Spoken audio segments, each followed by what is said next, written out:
In our last video, we worked our way further into the Bronze Age by building a natural draft kiln. Now, with the capacity of heating and casting larger bronze items, it's time to start making some of the base tools I'll be needing for future projects. For my designs, I'll be looking for historical bases from across the Bronze Age era to replicate for my own. Bronze is a different metal with different properties and limitations, so attempting to replicate modern iron designs would be a recipe for disaster. My hope is that I can get a quality set of tools that will last me through the Bronze Age until we start getting into the Iron Age. So I'm gonna be aiming for some more high-end examples of tools I can find, so I can hopefully have some of humanity's best tools at my disposal for some success in this era. Of all the tools, most crucial will be some durable axes and a large blade for felling and hewing trees into lumber. I've already cast one axe earlier, but with a poor choice of a dried clay casting medium, it was pretty brittle and had already broken several times. So my primary goal in this video is going to be casting one of the largest axe heads ever found from the Bronze Age, a recently discovered large Nordic blade that's twice the size of most other blades in this era, perhaps one worthy of Thor himself. It's believed these original axes were buried as a ritual sacrifice to the Norse gods, so that might not be too far of a stretch. We'll see if this one can summon the Bifrost. Bring me Thanos! I'll also be experimenting with a method frequently used in the early Bronze Age of using a carved stone mold.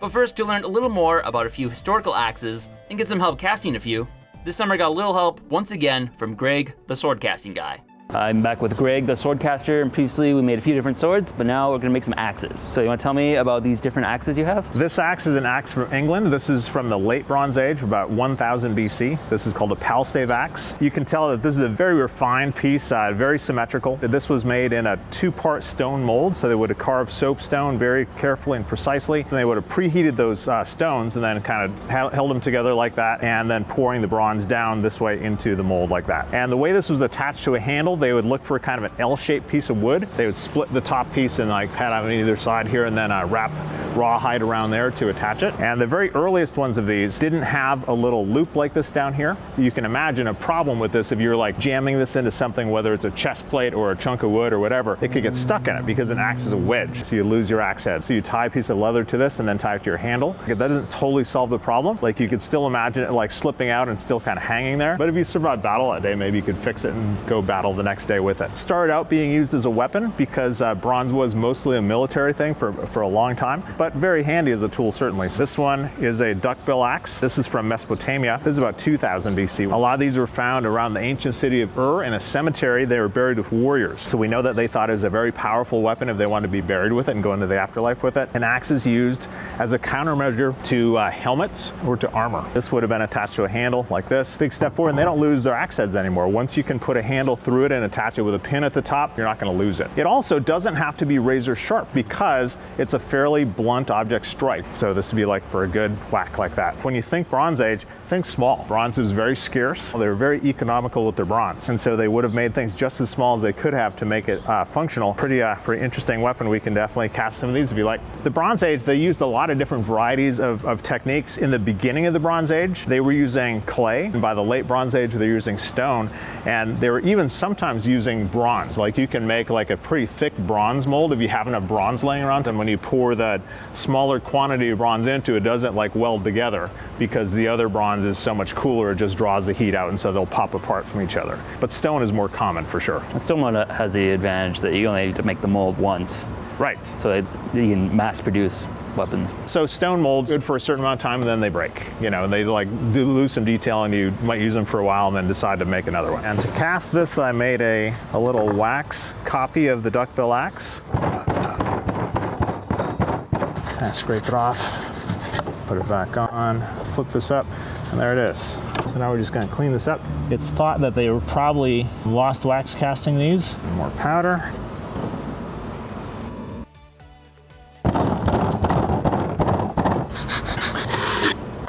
In the Bronze Age, they poured vertically, so that's what we're gonna do too.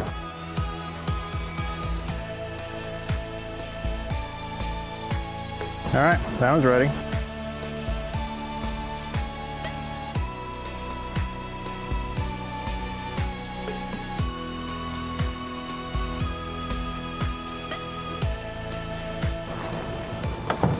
Yeah, we're getting some great colors. I think you could just sell it as art. Yeah. Yeah, that's nice. That's good work. This is our most technically complicated casting of the night. Now, I hope some viewer is able to tell us what all these colors mean, like why that happens so consistently, because I don't know, and I sure would like to. You might have a little bit of this, but not to this extent. Look at those eyes, they're perfect. Like, that is just great. Tonight, we have just revealed to the world how to cast a duckbill axe.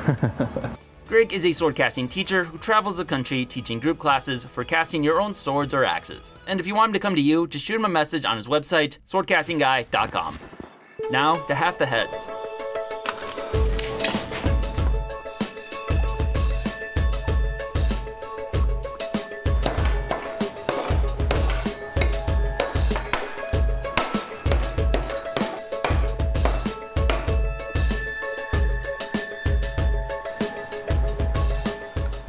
Leather would be the preferred binding for these, but I'm currently planning on sourcing leather very shortly in the future, so I'll stick with the hemp twine for now.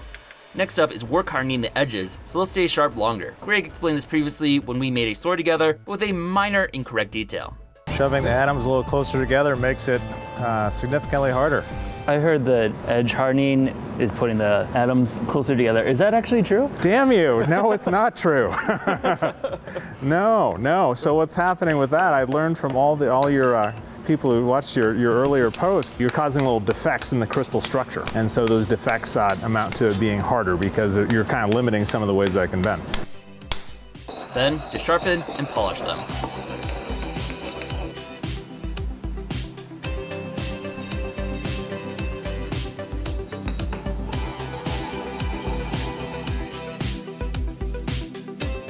With the help of Greg, I have a few more axes to add to my tool chest. The next challenge for making my own is that I haven't quite achieved the technology yet to employ Greg's more modern sand casting method. Form-fitting pairs of casting flasks like his will require some milled and jointed wood. The tools to make those are what we're aiming to make in this video. So for mine, I'll be exploring a few more historical methods of casting, with carved stone for the giant axe head.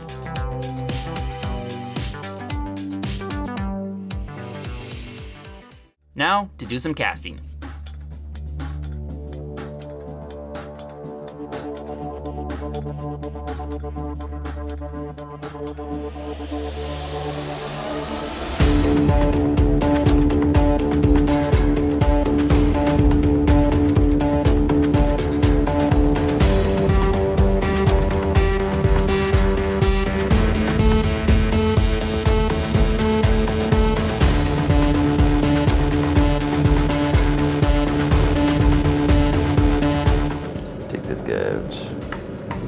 Oh boy. Oh. I think it's done. Oh. Wow. Stone inside of it. Alright, so we got these giant bubbles in it. It's not great. I'm not sure why that happened. Must have been some sort of gas coming out of the stone, I guess, but we're heating it like all day, so it's nice and hot. Shouldn't have been any water. So, not sure what caused it. It's similar to the first axe I cast in clay, where it's very bubbly and causes bubbles.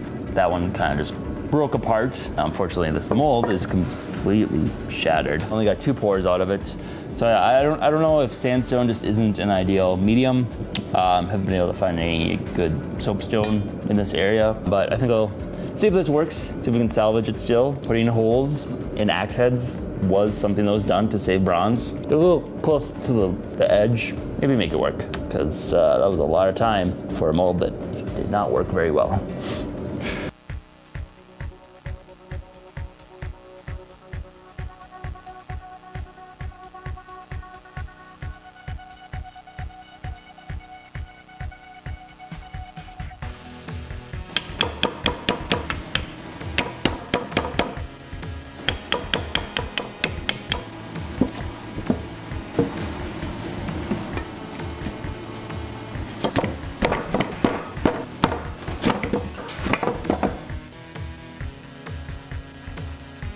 One downside with using twine is, it tends to loosen with use, but I found that by coating it with the pine resin beeswax charcoal glue, it helps hold it all tight.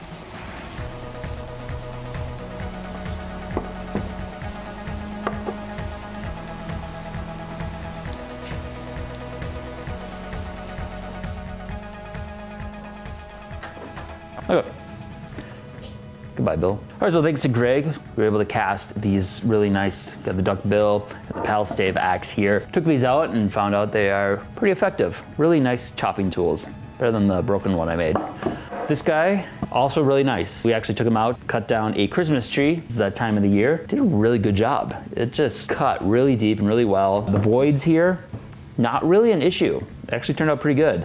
It did break, but not where you expected, in the back. It was just on the backswing, it hit the ground and bent and broke this part. If you look inside, there's clearly was some sort of air pocket that got trapped, made it a little bit weaker. There's some obvious flaws with the stone mold that haven't really figured out. There's also a lot of work, and that was just one side of a mold. Usually they would do two, they fit together. So I think I'm gonna move on to the method that was used later. We'll use more of the cob mixture that we tried out before with the dagger. So I think we're gonna do that for some other tools in the future and see how well that turns out. We use this to cut down a Christmas tree. It's actually looked up, and the axe this is based off of. They found it because the farmer was gonna start a Christmas tree farm. Did a little search of the area to make sure there weren't any historical artifacts that might get destroyed, and that's how they ended up discovering this axe. It's kind of gone full circle that we base this off of that axe and use it to cut down a Christmas tree at a Christmas tree farm. So in the next video, you're gonna see this axe put to the test against a Christmas tree we cut down. Only it's not a Christmas tree because we are still about 4,000 years before the birth of Christ. So we are going to be looking into Bronze Age traditions and what was done for the winter solstice, and do our own version of that. Making all of these took about 11 hours. A little bit of assist with Greg using his more advanced method. Not something I'm able to do quite yet because I haven't been able to mill my own wood and get it all joint together to form the boxes. So that'll be an ongoing challenge, but now that I have a nice broad axe, milling wood should be a lot easier. So overall, it took 11 hours or about $88 at minimum wage. Not a bad deal for 3 axes. Bring me Thanos! Very much for that. Thank you again to all of our supporters on Patreon. Without you, this wouldn't be possible. And if you like our content and want to see more, be sure to support us. Any amount really helps. If you enjoyed this video, be sure to subscribe and check out other content we have covering a wide variety of topics. Also, if you've enjoyed these series, consider supporting us on Patreon. We are largely a fan-funded channel and depend on the support of our viewers in order to keep our series going. Thanks for watching.